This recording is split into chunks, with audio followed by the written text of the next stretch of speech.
যখন আমি 2005-এ জাপান গেছি প্রথম, তা আমি সকালবেলা এক লেদার ফ্যাক্টরিতে ঢুকছি, সব ওয়ার্কার বাঙালি। আমার বয়ান ছিল ফজরের পরে ওইখানে।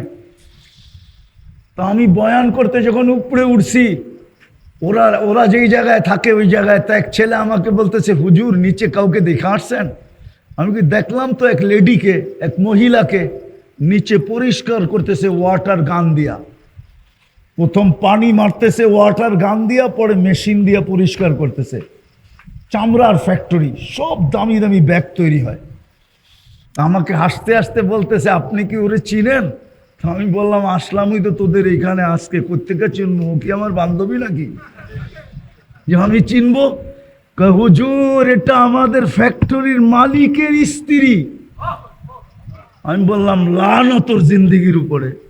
এই কনকনে শীত, এই শীতে তো সবচেয়ে মজা হইলো ফজরের পরে একটা কম্বল নিয়া দুইজনের গলা দইরা ঘুমায়া থাকা।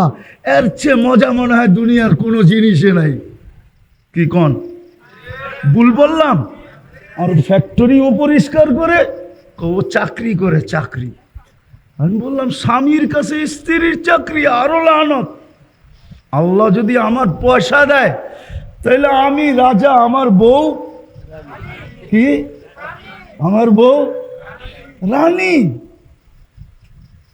তো বলতেছে, হুজুর সব কথা সত্য। ও যে জুয়া খেলবে টাকা পাবে কই?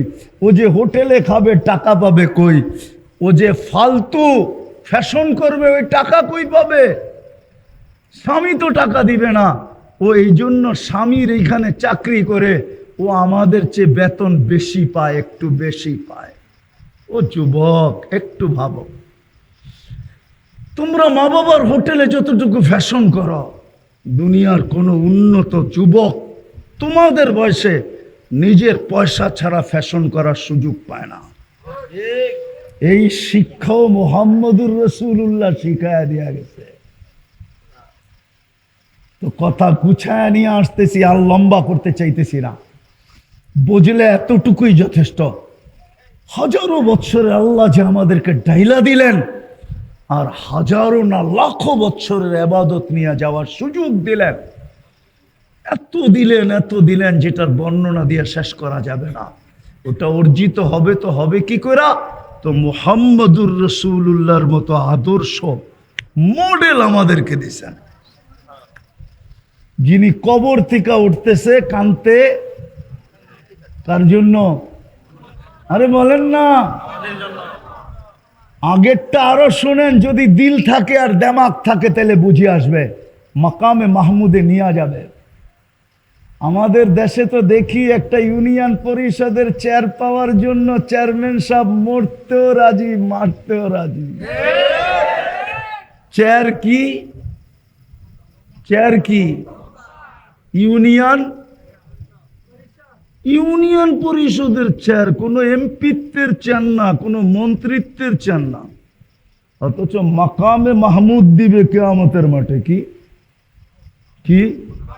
ফাতাহাজ্জাদ বিহি নাফিলাতাল লাক আসা আন ইয়াবআসাকা রাব্বুকা মাকামান মাহমুদা। চিনেন মাকামে মাহমুদ কাকে বলে? আল্লাহ বলে, কুদরত দিয়া দুটা চেয়ার বানাইছি, একটা আমার জন্য যেটার নাম কুরসি, আর একটা বন্ধু আপনার জন্য যেটা মাকামে মাহমুদ। ওই চেয়ারে বসবেন না, শুধু হাতলের ভিতরে হাত রেখা দাঁড়ায় থাকবেন। যদি দিল থাকে আর বিবেক থাকে তো বুঝে আসবে। আল্লাহ বলবে, বসেন না কেন? বসে যে 3 জায়গায় দৌড়াবে ও বসে তো বসে কি কইরা? আমি তো 3 জায়গায় ছুটতে থাকবো উম্মতের জন্য। আমি উম্মতকে প্রতিশ্রুতি দিয়ে আসছি, মাওয়াইদুকুমুল হাউস, আমার সাথে হাউজে কাউসারে সাক্ষাৎ করো। আমি চাই না উম্মত অপেক্ষা করুক, আমি চাই আমি আগে ছুটে যাব হাউজে কাউসারে। উম্মত আসতে দেরি, পানি পান করাইতে যেন দেরি না হয়, পিপাসিত উম্মত যেন দাঁড়ায় না থাকে। বিদায় আমি বসবো না, আমি তো হাউজে কাউসারে ছুটে যাব। হাউজে কাউসারে কোন দিকে এটা আমাকে বলেন। হাউজে কাউসারের দিকে ছুটবে, তারপরে বলবে, তারপর বলছে তারপরে আমি মিজানে ছুটবো। উম্মতের পাল্লা যদি সামনে না ঝোঁকে, তো আপনি আমাকে প্রতিশ্রুতি দিছেন সৌফা ইউতিকা রব্বুকা ফাতারদা, আপনি আমাকে নাকি রাজি করে ছাড়বেন। লা ইউখজিকা ফি উম্মতিক, উম্মতের ব্যাপারে আপনি আমাকে লজ্জিত করবেন না। তৃতীয় সালতুতা, আমি চাইলেই নাকি দিবেন। শাফি তু শাফা, চতুর্থ আমি সুপারিশ করলেই নাকি মঞ্জুর করবেন। আমি মিজানের কাছে দৌড়াবো, পাল্লা সামনে না ঝুঁকলে আমি চারটার যে কোনো একটা কাজে লাগায়া পাল্লা ঝুঁকায়া দিব। বলবে তারপর, বলে তারপর আমি পুলসেরাতে দৌড়াবো। উম্মত যদি পার না হইতে পারে, পুলসেরাতে যদি আটকায় গেল, আফসোস আফসোস আফসোস। এই জন্যই বলছিলেন আজকে কি রাত্র? এই রাত্র কোন রাত? জুমার রাত্রি, ঠিক না? সূর্য ডুবার থেকে জুমা শুরু হয়ে গেছে। বলছিল শুক্রবারে আমার উপরে বেশি বেশি দুরূদ পড়ো। আফসোস আফসোস, রাগ হয় না। যুবক তোমাদেরকে বলতেছি না, মুরব্বীদেরকে বলতেছি, একজনও হবে না এখানে 1000 বার ডেলি শুক্রবারে দুরূদ পড়ে, একজনও নাই যে ডেলি 1000 বার দুরূদ পড়ে। আমার আজিজ তুলাবাদের পায়ে হাত দিতেছি, এই তুলাবারও নাই। পায়ে হাত দিতেছি ওলামাদের, এরাও আছে কিনা জানি না, যে শুক্রবারে 1000 বার দুরূদ পড়ে। আল্লাহ রসুল বলে আমি পুলসেরাতে দৌড়াবো, যদি পার না হইতে পারে তাহলে দুরুদের গাঠি মাথায় দিয়া পার করায় দিব।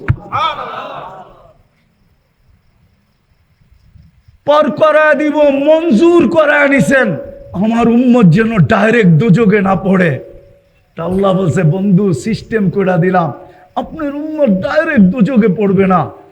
পুলসেরাতের যদি পড়েও যায়, যেরকম গাছের থেকে পড়ে গেলে ডাল ধইরা ঝুলা থাকে, আপনার উম্মত পুলসেরাত ধইরা ঝুলা থাকবে অতক্ষণ পর্যন্ত। যদি দুরুদ পড়া থাকে জীবনে, তো দুরুদ ছুটে আসবে, আপনার উম্মতকে দুরুদ উঠাবে পুলসেরাতের উপরে, তারপরে দুরুদ পার করায় দিবে। ওই পর্যন্ত আমি ঝুলায় রাখবো যতক্ষণ পর্যন্ত দুরুদ ছুটে আসবে।